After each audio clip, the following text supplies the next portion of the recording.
तो अब मालदीव के राष्ट्रपति मोहम्मद मुइज्जू ने भारत के खिलाफ एक और फैसला ले लिया है और मालदीव ने इस बार भारत के खिलाफ जो फैसला लिया है उससे यह जाहिर हो गया है कि भारत मालदीव की चाहे कितनी भी मदद क्यों न कर ले, मालदीव का विरोध भारत के खिलाफ कम नहीं होने वाला है। क्योंकि जहां पिछले कुछ दिनों में 77 भारतीय सैनिकों को निकालने की बात कही, वहीं अब मालदीव में जो भारत के 43 नागरिक हैं उनको भी मालदीव के राष्ट्रपति मोहम्मद मुइज्जू ने निकालने की प्रक्रिया को शुरू कर दिया है।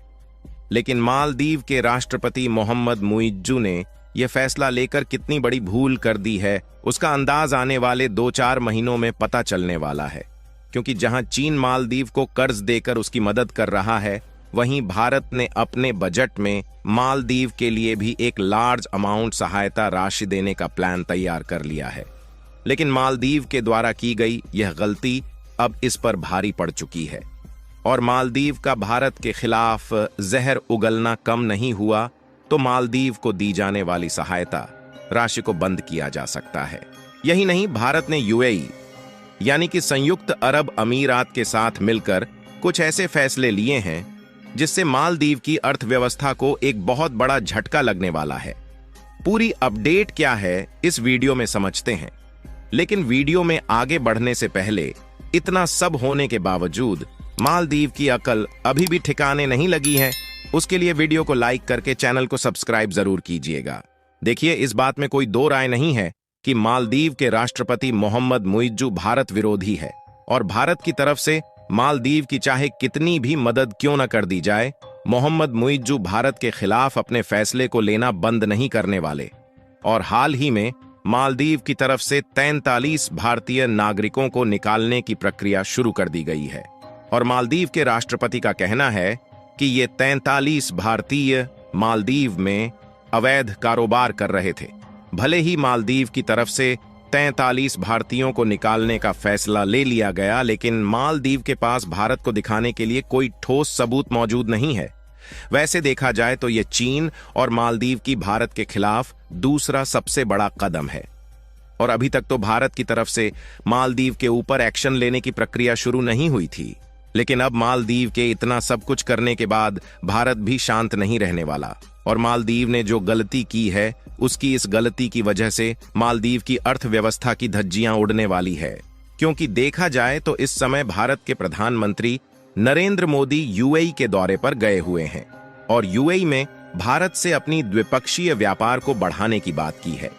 और इस समझौते में यूएई ने भारत से एक्सपोर्ट होने वाले प्रोडक्ट को और ज्यादा बढ़ाने की डिमांड की है,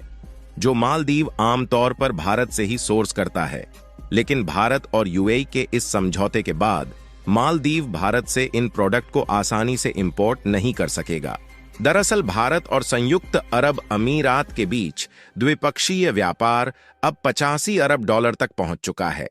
जहां यूएई भारत का तीसरा सबसे बड़ा व्यापारिक भागीदार और दूसरा सबसे बड़ा एक्सपोर्ट डेस्टिनेशन है। यानी कि भारत के द्वारा जो अदर कंट्री में एक्सपोर्ट किया जाता है उसमें यूएई दूसरा सबसे ज्यादा भारत से सामानों का इंपोर्ट करने वाला देश है। और प्रधानमंत्री नरेंद्र मोदी इस समय यूएई के दौरे पर हैं, जहां साल 2015 से लेकर पीएम मोदी का ये 7वां दौरा है। पीएम ने इस दौरान यूएई और भारत के बीच कई व्यापारिक समझौते किए हैं, जिसमें यूएई ने भारत से एक्सपोर्ट किए जाने वाले चावल, दाल, प्याज और मसाले जैसे फूड प्रोडक्ट को बढ़ाने की डिमांड की है, जिससे भारत और यूएई के बीच इसी व्यापारिक समझौते से मालदीव के राष्ट्रपति को घबराहट होने लगी है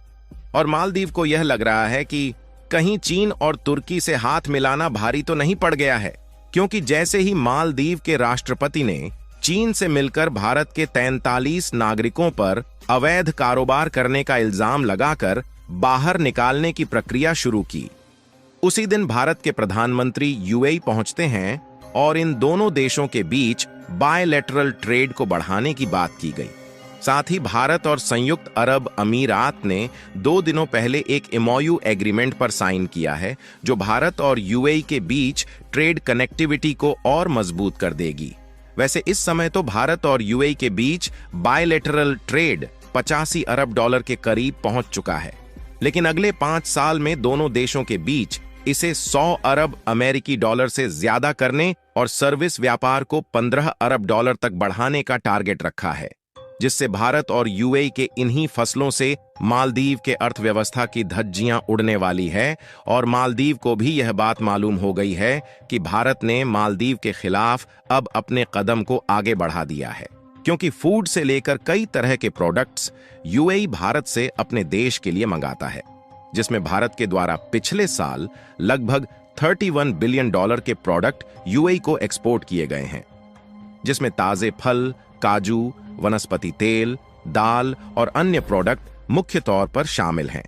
साथ ही यूएई काफी बड़े स्तर पर प्याज, सब्जी, मसाले, चावल, चीनी, आटा और अन्य फूड प्रोडक्ट्स के इंपोर्ट के लिए मेनली भारत पर ही डिपेंडेंट है। लेकिन अब यूएई इसी डिपेंडेंसी भारत पर और भी ज्यादा बढ़ाना चाहता है, जिससे भारत में जिन फूड प्रोडक्ट का प्रोडक्शन होता है उनमें ज्यादा से ज्यादा मात्रा में अकेले यूएई को एक्सपोर्ट कर दिए जाएंगे। और यही बात मालदीव के लिए चिंता का विषय बनी हुई है, क्योंकि मालदीव खाने पीने के प्रोडक्ट के लिए पूरी तरह से भारत पर ही डिपेंडेंट है।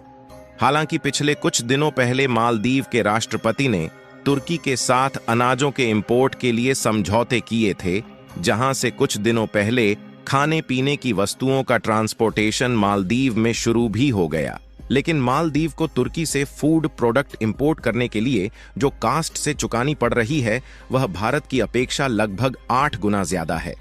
जिससे मालदीव की अर्थव्यवस्था बिगड़ती चली जा रही है। इसीलिए मोहम्मद मुइज्जू नहीं चाहते कि भारत मालदीव को भेजे जाने वाले फूड प्रोडक्ट पर रोक लगाए। लेकिन मालदीव के राष्ट्रपति का चीन की गोद में बैठकर गलती करना अब उसकी अर्थव्यवस्था को बिगाड़ना शुरू कर चुकी है। और देखा जाए तो भारत के द्वारा मालदीव को टोटल फूड प्रोडक्ट का एक छोटा सा हिस्सा ही एक्सपोर्ट किया जाता है। लेकिन मालदीव की अर्थव्यवस्था को बनाए रखने में यही छोटा सा हिस्सा अपना बहुत बड़ा योगदान देता है। और मालदीव चाहकर भी चीन से फूड प्रोडक्ट के इंपोर्ट नहीं कर सकता, क्योंकि ऑलरेडी मालदीव ने तुर्की से अनाजों का इंपोर्ट करके सबक सीख लिया है। और अगर आप इस मैप में देखेंगे तो मालदीव के सबसे ज्यादा नजदीक केवल 2 ही देश हैं, जो कि श्रीलंका और भारत हैं। आपको बता दें कि मालदीव को छोड़कर जितने भी मुस्लिम देश हैं वह भारत के काफी अच्छे दोस्त रहे हैं, जिन्होंने जरूरत पड़ने पर भारत की बढ़ चढ़कर के मदद की है,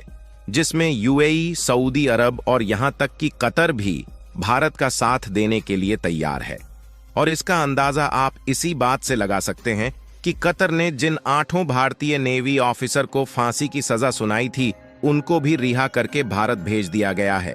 बाकी जिस तरह से मालदीव को छोड़कर दुनिया के सभी मुस्लिम देश भारत का साथ दे रहे हैं, उससे आप मालदीव के लिए क्या कहना चाहेंगे? अपनी राय कमेंट में जरूर बताएं और इस वीडियो को एक लाइक जरूर कीजिए। साथ ही अपने मित्रों तक शेयर करें ताकि उन्हें भी जानकारी मिल सके।